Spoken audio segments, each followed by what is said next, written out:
plus particulièrement le Rwanda et l'Ouganda, pays avec lesquels nous avions des tensions, pour vous proposer de travailler ensemble, de rapprocher nos peuples, nos communautés, pour le développement et le bien-être de celles-ci. À aucun moment, je n'ai affiché une attitude belliqueuse, quelle qu'elle soit, à l'égard du Rwanda ou de l'Ouganda ou d'un autre de nos 9 voisins. Aujourd'hui, nous vivons cette situation et nous sommes les deux seuls capables d'arrêter cette escalade.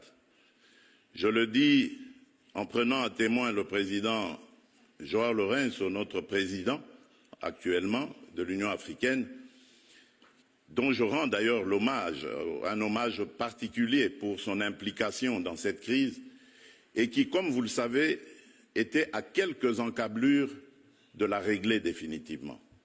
Mais malheureusement, sans aucune raison, en tout cas je n'en ai jamais entendu jusqu'à ce jour, vous avez boycotté cette cérémonie alors que nous étions à 98% déjà de recouvrer une paix durable. Mais il n'est pas trop tard pour bien faire. Et c'est pour ça que je prends à témoin ce forum et à travers lui le monde entier pour vous tendre la main, Monsieur le Président, à ce que nous fassions la paix des braves. Et cela demande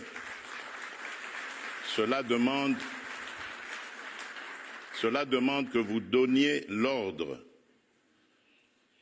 aux troupes du M23 qui sont soutenues par votre pays d'arrêter cette escalade qui a fait suffisamment de morts comme ça. Nous les comptons par millions depuis des années. L'histoire nous jugera. Il est temps d'arrêter et de nous tourner vers la paix et le développement. Je remercie le président Cyril Ramaphosa qui est venu à nos côtés, qui n'a pas hésité à envoyer ses troupes, dont d'ailleurs certains éléments sont tombés sur le champ d'honneur dans notre pays, au front, ce qui nous oblige à rester définitivement reconnaissants envers la République d'Afrique du Sud et des autres républiques sœurs de Tanzanie et de Malawi qui avaient aussi contribué à des troupes. Mais je crois que l'Afrique aujourd'hui a besoin de passer à autre chose, Monsieur le Président Paul Kagame, et nous en sommes capables. Prenons simplement le courage de nous regarder en face, de dire ce qui ne va pas et de prendre les décisions les bonnes pour nos populations. Et donc, le plaidoyer que j'avais prévu pour appeler à des sanctions, je préfère le suspendre pour le moment, en attendant évidemment d'avoir la réponse du président Kagame, parce que j'ai vu ici dans la salle également l'émissaire du président Donald Trump, dont je salue l'implication dans la crise qui frappe mon pays, et à travers lui également nos amis et frères du Qatar avec son émir, le président Lourenço, qui aussi est à nos côtés pour ça. Je crois que cet appel est la preuve que la République démocratique du Congo n'est pas belliqueuse. La République démocratique du Congo veut la paix, la véritable paix qui va entraîner la stabilité et permettre le développement de cette région qui, pour moi, est l'une des plus belles régions du monde, c'est-à-dire cette région des Grands Lacs.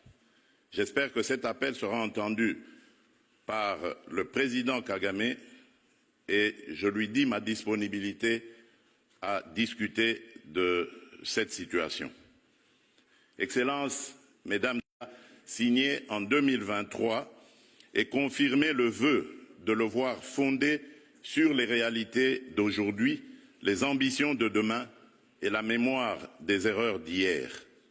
Nous sommes prêts, mais ce futur, nous voulons le construire ensemble, dès à présent, dans la transparence, dans l'équité et dans le respect mutuel. L'Afrique vous attend, la République démocratique du Congo vous accueille. Je vous remercie.